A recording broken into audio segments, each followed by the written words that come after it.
Pace Ebene, salam jumpa dan damai sejahtera untuk kita semua. Pada hari Minggu 29 tahun B ini, permenungan diambil dari Injil Markus bab 10 ayat 35 sampai ayat 45. Lalu Yakobus dan Yohanes, anak-anak Zebedeus, mendekati Yesus dan berkata kepadanya, "Guru, kami harap supaya Engkau kiranya mengabulkan suatu permintaan kami." Jawabnya kepada mereka, "Apa yang kamu kehendaki aku perbuat bagimu?" Lalu kata mereka, "Perkenankanlah kami duduk dalam kemuliaan-Mu kelak, yang seorang lagi di sebelah kananmu, dan yang seorang di sebelah kirimu." Tetapi kata Yesus kepada mereka, "Kamu tidak tahu apa yang kamu minta. Dapatkah kamu meminum cawan yang harus kuminum, dan dibaptis dengan baptisan yang harus kuterima?" Jawab mereka, "Kami dapat." Yesus berkata kepada mereka, "Memang kamu akan meminum cawan yang harus kuminum, dan akan dibaptis dengan baptisan yang harus kuterima. Tetapi hal duduk di sebelah kananku atau di sebelah kiriku, aku tidak berhak memberikannya. Itu akan diberikan kepada orang-orang bagi siapa itu telah disediakan." Mendengar itu, ke-10 murid yang lain menjadi marah kepada Yakobus dan Yohanes.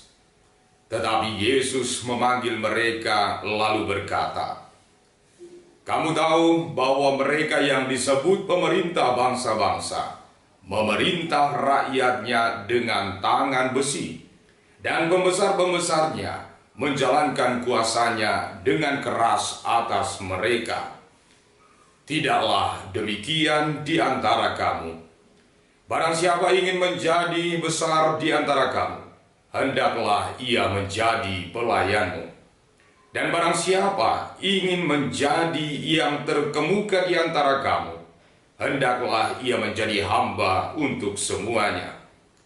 Karena Anak Manusia juga datang bukan untuk dilayani, melainkan untuk melayani, dan untuk memberikan nyawanya menjadi tebusan bagi banyak orang." Demikianlah sabda Tuhan. Saudara-saudari terkasih, bacaan Injil yang baru saja kita dengar ada dalam konteks perjalanan Yesus bersama para murid ke Yerusalem. Dalam perjalanan ini, untuk ketiga kalinya Yesus memberitahukan hal penderitaannya.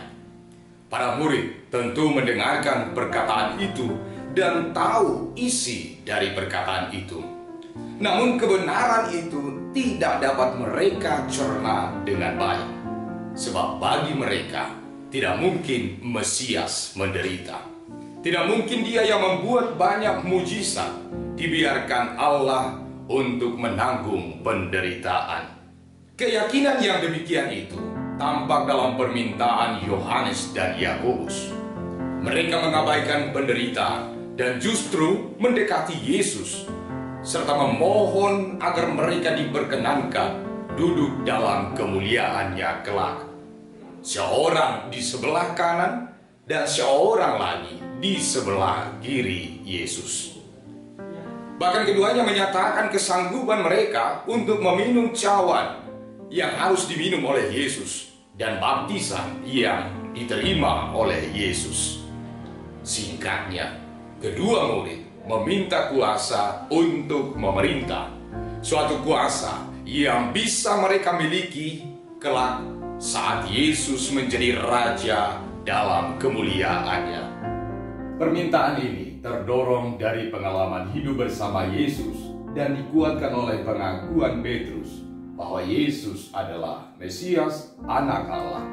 Maka semakin besarlah harapan mereka untuk meminta suatu posisi penting dalam kerajaan dengan dasar pemahaman kemesiasan secara manusiawi, bahwa Mesias akan datang dan dengan kuasanya akan membebaskan bangsa Israel dari kekuasaan Romawi, dan di sanalah akan hadir pemerintahan yang baru. Akan tetapi, konsep kemesiasan ini berbeda dengan kehendak Allah sebagaimana terdapat dalam nubuat Yesaya pada hari ini. Hambaku akan membenarkan orang banyak dengan hikmatnya, dan kejahatan mereka dipikulnya. Ia akan menyerahkan dirinya sebagai kurban penebus dosa manusia. Saudara-saudari terkasih, Yesus adalah Mesias yang dijanjikan Allah. Yesus harus mengalami penderitaan untuk menebus dosa manusia, sebagaimana yang ia katakan kepada para murid. Namun, setelah kematiannya, ia akan dibangkitkan pada hari ketiga. Yesus menggunakan kesempatan ini untuk mengingatkan para murid bahwa memang mereka akan meminum cawan dan menerima baptisan yang diterima Yesus. Namun mereka tidak tahu apa yang sedang mereka minta. Persoalan duduk di sebelah kanan dan kiri dijawab Yesus dengan berkata, "Aku tidak berhak memberikannya, melainkan Allah sendiri yang akan memberikan kepada orang-orang bagi siapa itu telah disediakannya. Allah lah yang akan menentukan siapa yang berada di sana." Saudara-saudari terkasih, nasihat akan permintaan kedua murid ini didengar para murid lainnya, sehingga mereka marah kepada Yohanes dan Yakobus. Melihat situasi para murid yang demikian, Yesus segera memanggil para murid dan dia mengajarkan bagaimana bentuk kehidupan yang harus mereka pelihara dalam tugas perutusan mereka kelak, yakni hidup dalam semangat saling melayani. Permintaan Yakobus dan Yohanes ini kini telah dicerahi oleh Yesus bahwa kuasa yang akan mereka peroleh, yakni kuasa untuk melayani, bukan kuasa untuk memerintah. Para murid diajak untuk menjadi pelayan satu sama lain dan menjadi hamba bagi semua orang. Sebab dengan hidup saling melayani dan menjadi hamba bagi semua, menjadikan seorang murid Kristus menempati posisi yang terbesar dan terkemuka. Karena itu, mereka harus saling mengutamakan satu sama lain dengan pemberian diri yang seutuhnya. Kepada para murid, Yesus mengajarkan cara hidup yang dikehendaki Allah. Hidup yang sesuai dengan nilai-nilai kerajaan Allah, dan hidup yang demikian telah nyata dalam teladan hidup Yesus sendiri. Hal ini dipertegas dengan perkataan ini, "Anak manusia datang bukan untuk dilayani, melainkan untuk melayani dan memberikan nyawanya menjadi tebusan bagi banyak orang." Inilah bentuk kehidupan yang telah dihayati sejak para murid dan hendaknya tumbuh dalam kehidupan kita bersama sekarang ini, kehidupan di masa yang akan datang, dan sampai selama-lamanya. Surat Ibrani memberikan kekuatan agar kita jangan takut dalam melayani, sebab Kristus memberikan karunia itu kepada kita, orang-orang yang percaya. Kristus yang adalah Imam Agung, yang sekalipun tidak berdosa, telah menanggung segala akibat dosa manusia, agar kita pun berani mengikuti jejaknya dan mendapatkan kasih karunia-Nya. Surat Ibrani hari ini juga mengajak kita untuk senantiasa datang kepada tahta kerahiman Allah. Mari saudara-saudari, kita menghampiri tahta kerahiman Allah dengan penuh keberanian, supaya kita memperoleh rahmat dan menemukan kasih karunia, serta mendapat pertolongan Tuhan pada waktunya. Saudara-saudari terkasih, pertolongan kita adalah Yesus, Anak Allah.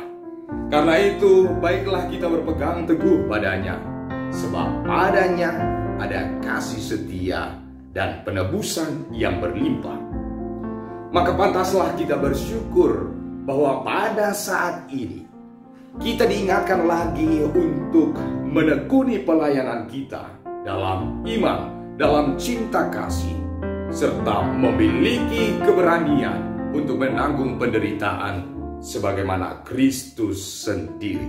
Semoga lewat bacaan-bacaan hari ini kita semakin menyadari panggilan hidup sebagai orang Kristiani. Kita dipanggil untuk saling melayani banyak orang dalam kerendahan hati. Saudara-saudari terkasih, marilah kita semakin bersemangat untuk melayani dengan kasih apapun bentuk profesi kita. Hadirkan hidup yang indah dengan semangat melayani sampai akhir hayat.